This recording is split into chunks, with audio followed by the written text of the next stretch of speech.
I'm Neelley Hicks, and welcome to the Women Arise podcast. I wanted to step back today and take a minute to explain the why behind Triumph Over Trauma. I ran into a technical glitch with a pre-planned episode, and so now here I am just by myself and wanted to share the why.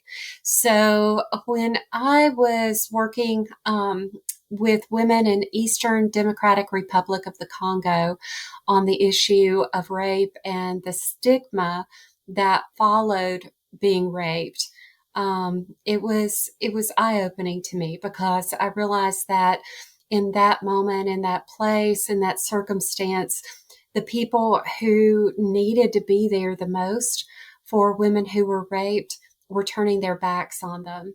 And at the time, I really wanted to get involved in helping the United Methodist Church there do something to help bring these women back into community and restore a sense of dignity and belovedness for themselves and within community. So I volunteered, and in volunteering, I helped lead the communications campaign to raise the money for the Women's Center, and then also to shine a light on stigma through communications. And so I did that piece, and you can learn more about that separately. But as I continued going on, I talked with other women in other places, and they all started asking me to do this kind of work with them because rape and stigma were happening in their communities. So at that time, I thought if I could find a model, I was thinking an AA type model, Al-Anon, whatever, but it would be based in, rooted in the effects of trauma and how recovery is possible. And so that led me to the National Association of State Mental Health Program Directors website. And there I found all kinds of resources. I reached out to them and asked them if I could use them and in faith communities where people just want to help people. And they said, absolutely. And Dr. Joan Gillese was instrumental in helping move this forward because prior to that, I was just out there searching for something.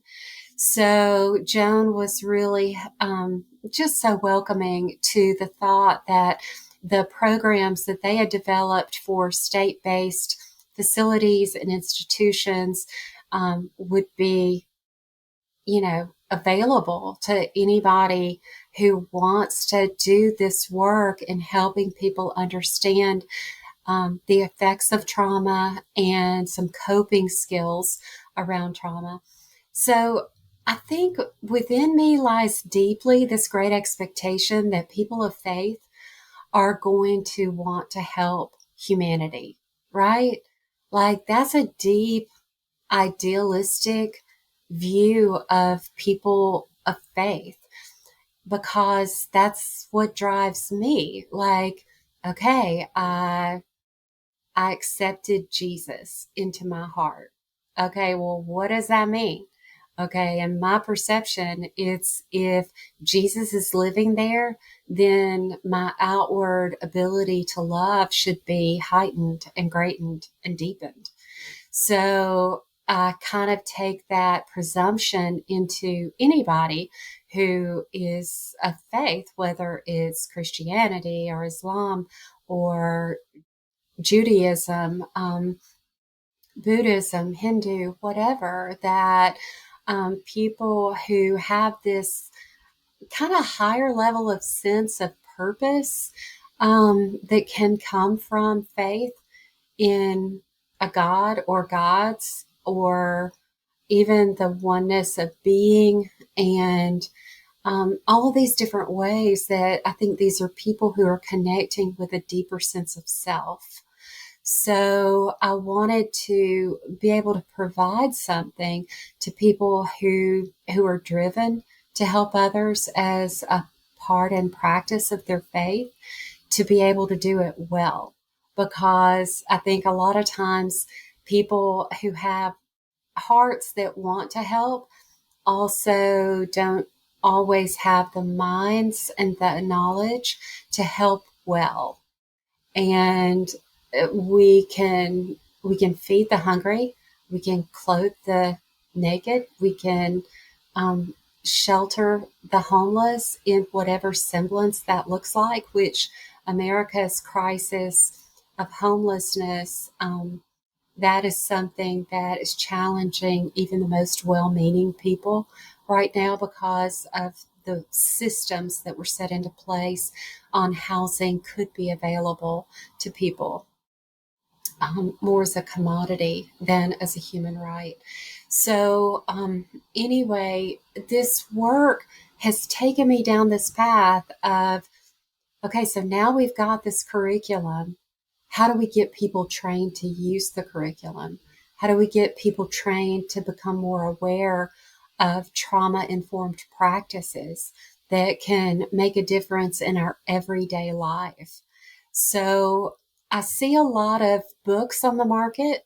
There's some great books are What Happened to You, The Body Keeps the Score. There's a lot.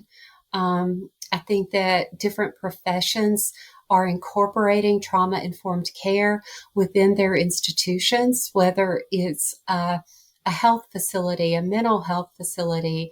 I've gotten a lot of hope through work that's been done in Baltimore, Maryland, of making trauma-informed care like acknowledgeable and understandable by groups like the police and other crisis services. Because when you realize that an experience that has happened to you is not just an experience that you need to get your mind off of and think about something positive, it actually becomes ingrained in your body in some way.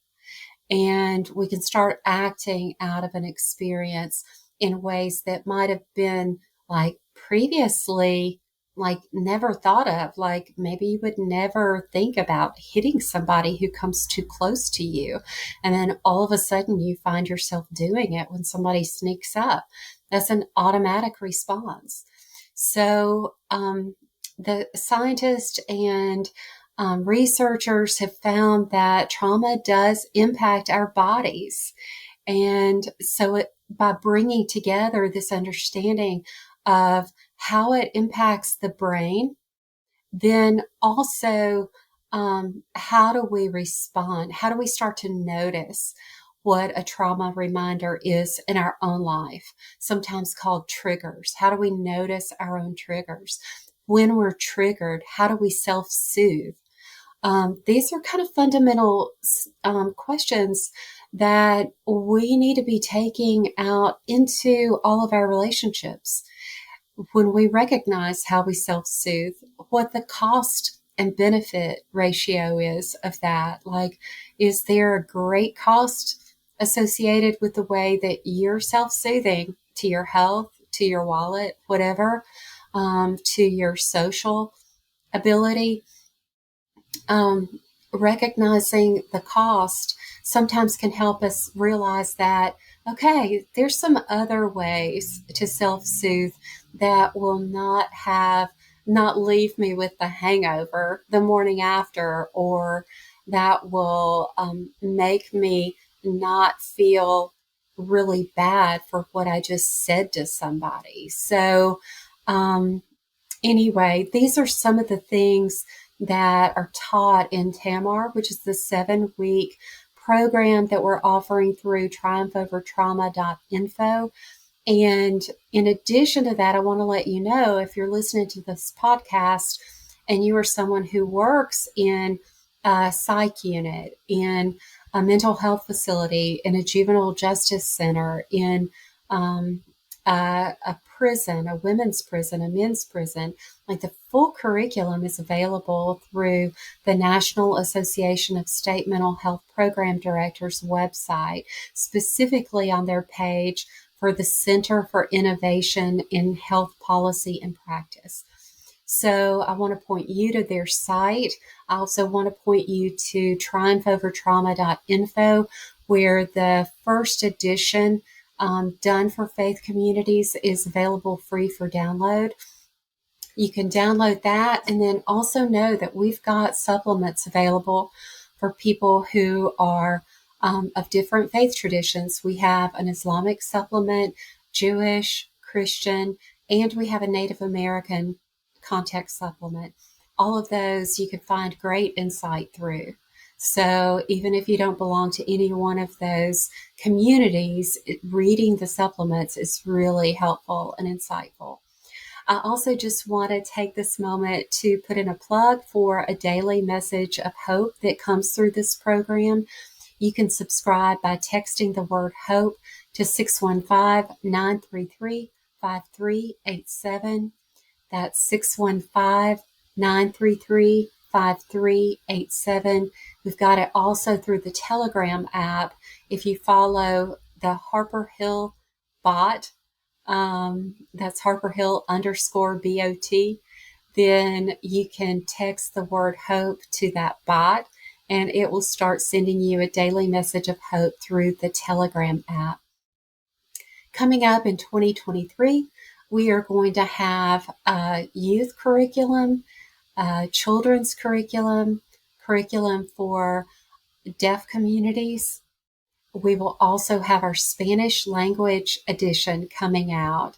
And I'm really excited about that because my hope is that different groups along the border can see that they can not only help by giving shelter and food and clothing to someone who is coming in as a refugee, but they can also help people process mentally and physically what's just happened to them in the experiences that drove them to leave their country of origin and in the travel to getting to a safe place, and help them recognize their triggers, their trauma reminders, and help them understand that there are positive coping skills that they can use in relationship to their families who may have come with them, to the children who are on the journey with them.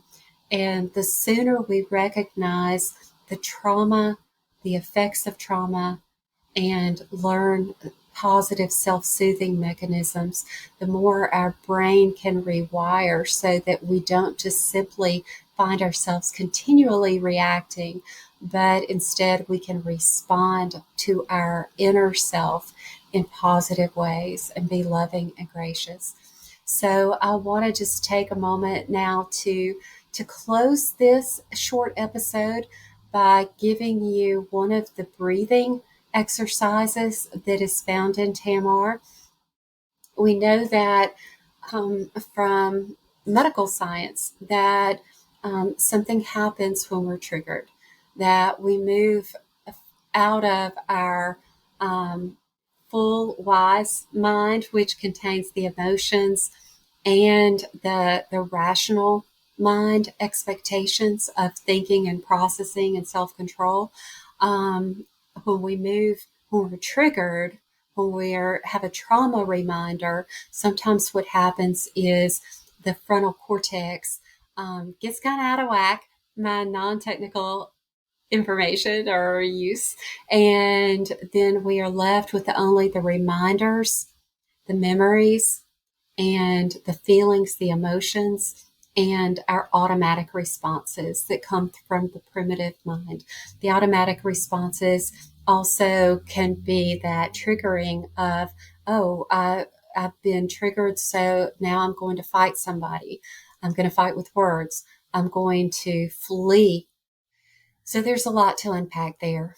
But when people have trauma reminders, it just takes you back to that sense of maybe you feel unsafe. And maybe it's even unsafe in your own body because you're attacking yourself with your own words. I was so stupid. I should have known better. I shouldn't have been there. Like all of those inner conversations that we have with ourselves can be so damaging, even when other people are saying encouraging words to us. So when you recognize what your trauma reminders are, then you can come back into I'm going to breathe. Now, breathing is an automatic function, but we breathe shallow breaths. Our body knows to breathe. But when we are in that kind of triggered response and we're only feeling fight, flight, freeze, fawn, which fawn is to appease someone who's doing harm to us by being overly nice or acting like something is not happening when it totally is. So the way to come back into wise mind and be able to cope with the rational part of our brain and the emotional part of our brain is to breathe intentionally. So I'm going to ask you wherever you are to just kind of settle in. If you're sitting, just kind of relax into your seat. Let your body just relax. You're not having to tense to hold it up, but just let your back sink into the back of your chair.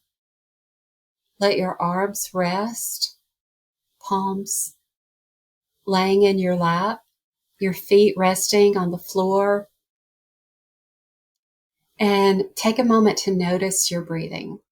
Put your hand on your chest and your hand on your belly. And just notice what your body feels like when it's breathing, just normally. Is your chest rising and falling? Is your belly moving up and back down? Now I want you to breathe in through your nose to the count of 4. Breathe in, 2, 3, 4. Hold that breath, 2, 3, 4. Exhale through your mouth slowly, 2, 3, 4. I'm going to do this 2 more times. Breathe in to the count of 4, 2, 3, 4. Hold, 2, 3, 4. Exhale, 2, 3, 4. And a third time. Breathe in, 2, 3, 4. Hold, 2, 3, 4. Out, 2, 3, 4. This simple exercise is one that you can do no matter where you are when you feel triggered. You have control. You can gain control. You can regain control again and again by learning how to cope with your body as it responds to trauma and bring yourself back into a space where you feel safe. Your body is fully functioning with your emotions and your rational thoughts. We can greet one another, understanding each other differently than before, not simply seeing people as based on what they're doing, what they're saying, but that there's a different layer, a whole world going on underneath the surface. I look forward to seeing you next week on the podcast. I hope that you'll listen, that you'll subscribe, that you will share this with your friends and family. I pray and hope that you feel peace in this moment and that you are able to carry that peace with you throughout the day.